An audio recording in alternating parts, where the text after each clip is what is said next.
আসসালামু আলাইকুম। আশা করি সবাই ভালো আছেন। আলহামদুলিল্লাহ আমিও আপনাদের দোয়ায় অনেক ভালো আছি। আর হচ্ছে যে আজকে আমার হাঁসের যে দেশি হাঁসের যে খামারটা ছোট, ছোট করে আমি যে খামারগুলা করছি তার মধ্যে আছে আমার দেশি হাঁসগুলো হচ্ছে ৩২ পিস হাঁস।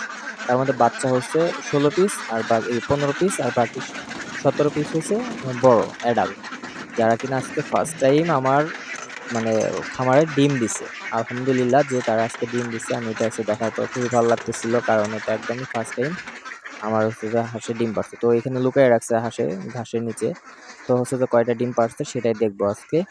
তো এক জায়গায় হচ্ছে যে ৪ টা। মানে একই জায়গায় ৪ টা ডিম পাড়ছে আর পরবর্তীতে সামনে দেখতেছিলাম আরো একটা ডিম আছে। তো যাই হোক মাশাআল্লাহ ডিমগুলা কিন্তু অনেক বড়, বড়। আর হাঁসের ডিম এমনি নরমালি হচ্ছে যে বড়, বড় সাইজেরই হয়। মুরগির ডিমের থেকে, দেশি মুরগির ডিমের থেকে। তো আর এই ডিমটা দেখেন কোথায় পারছে?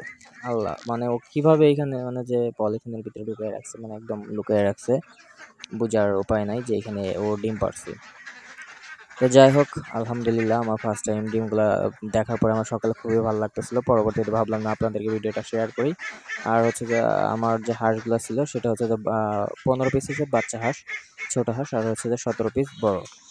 মানে ১৭ পিস হচ্ছে যে ডিম দেওয়ার অ্যাডাল্ট সাইজ হয়ে গেছে। তো তার মধ্যে আজকে ফার্স্ট টাইম তারা হচ্ছে ৬ টা ডিম পাড়ছে আলহামদুলিল্লাহ। আর হাঁস পালনে হচ্ছে যে লাভজনক বিজনেস কিন্তু হচ্ছে যে আসলে হাঁসকে যদি আপনি বা মানে ঘরের কেনা খাবার খাওয়ান তাহলে হচ্ছে যে আপনার কিন্তু লাভ তো দূরের কথা মানে লস হবে বিশাল অঙ্কের। তো সেক্ষেত্রে হচ্ছে আপনার যদি বড় পুকুর থাকে আর যদি সে পুকুরে শামুক থাকে বা হচ্ছে যে এমনি যদি পুকুরে আপনি ছেড়ে দিয়ে রাখতে পারেন তাহলে ওরা ওইখান থেকে তার ৩০% খাবার ওরা খেয়ে নিবে। আর যেটাতে আপনার হচ্ছে অনেকটাই খাবার সাশ্রয় হয়ে যাবে আর হচ্ছে যে হাঁসের স্বাস্থ্য আলহামদুলিল্লাহ ভালো থাকবে।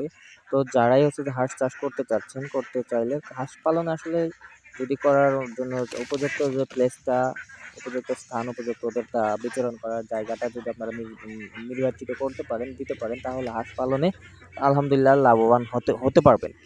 আর হাঁসের ডিম তো এখন আলহামদুলিল্লাহ অনেক চাহিদা সম্পন্ন একটা ডিম। আর হাঁসের ডিমের সব মুরগি হাঁস ডিমের তো অনেক দাম বেশি সেটা সবাই জানি আমরা।